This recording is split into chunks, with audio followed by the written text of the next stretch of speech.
নমস্কার, আমি পণ্ডিত ভেকুরসি জাতক বলছি।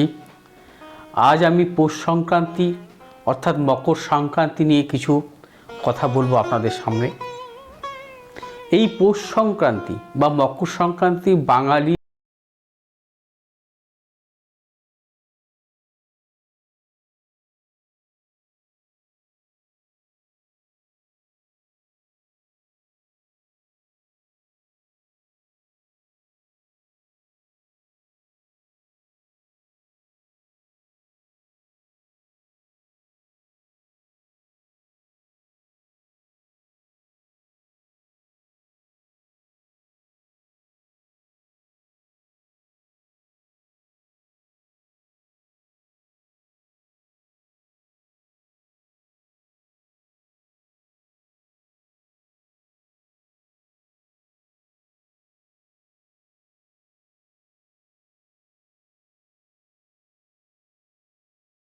পুরাণের সাথে জড়িয়ে এবং জ্যোতিষশাস্ত্রের সাথে বা মকর সংক্রান্তির কী সম্পর্ক, দেখতে থাকুন আমার মনের কথা।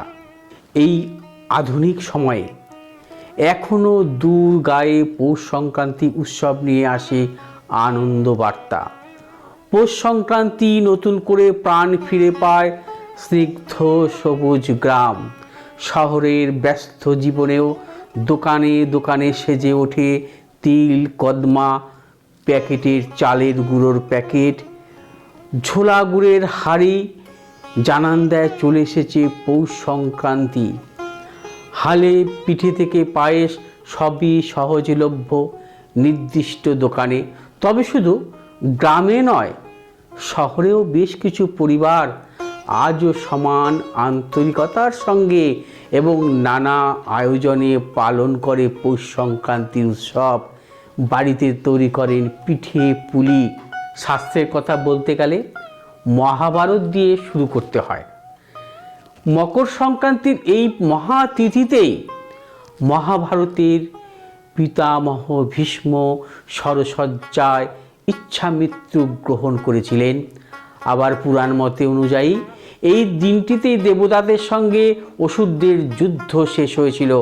বিষ্ণু অসুরদের বধ করে তাদের কাটা মুন্ডু মন্দিরা পর্বতে পুঁতে দিয়েছিলেন মকর সংক্রান্তিতেই।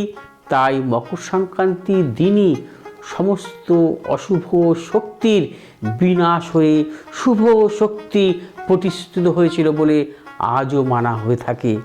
আবার অন্য মতে সূর্য এই দিন নিজের ছেলে মকর রাশির অধিপতি শনির বাড়ি 1 মাস এর জন্য ঘুরতে গিয়েছিলেন।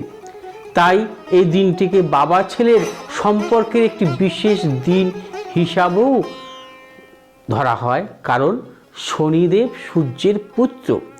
শব্দের মানে খুঁজলে দেখা যায় সংক্রান্তি শব্দের অর্থ সঞ্চার বা গমন করা। সূর্যের এক রাশি থেকে অন্য রাশিতে সঞ্চার বা গমন করাকে সংক্রান্তি বলা হয়। জ্যোতিষশাস্ত্রের মতে সূর্য এই দিন ধনু থেকে মকর রাশিতে প্রবেশ করে। এর থেকেই মকর সংক্রান্তির উৎপত্তি। জ্যোতিষশাস্ত্র এই দিনটিকে গুরুত্ব অপরিসীম। মানুষের জীবনকে নানাভাবে সরাসরি প্রভাবিত করে এই গ্রহের সঞ্চার। মকর সংক্রান্তির দিন সাধারণত সূর্যদেবের পূজা করা হয়।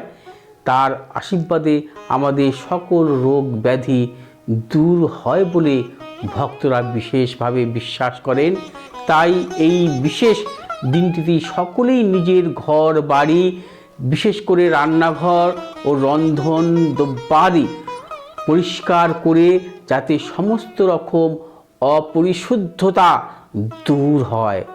প্রায় নিত্যদিনই দর্শন আর রূপ পাল্টে যাচ্ছে এই পৃথিবীর।